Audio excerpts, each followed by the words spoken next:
intended outcome. It will finish its return to home if they're jamming or not. Back? Ja, der andere, da wo dieses erhöhte Punkt ist. Das ist ein Six-Transporter. Nice.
E viene così in obliquo, c'è il vento contro.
Within the alliance, there is a multiplication effect that you will see when everybody works in the same direction and we can talk to each other the same language. And I'm saying here not only speaking French and English as the languages, but also speaking technical languages, the same language.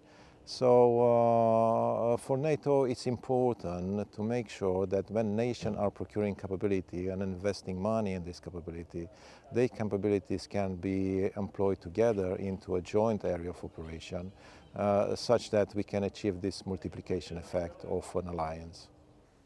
The reason for this event is to bring all together. There are in NATO so many countries, so many systems, and we want to have them integrated. And that's basically the intent of this exercise, to try to find ways to integrate all these different systems, to bring up with a common operational picture. And operational brings you so much advantages to trying to mitigate this drone threat that we are seeing. Zero-second integration is really important, because rather than spending months or years developing a system, and by the time you've fielded the system, the threat has changed or gone away, you can just click together these pieces like Lego, and they just work at deployment time. So you can respond to a threat, to a new threat or an emerging threat, by integrating the pieces you need at the time you need them.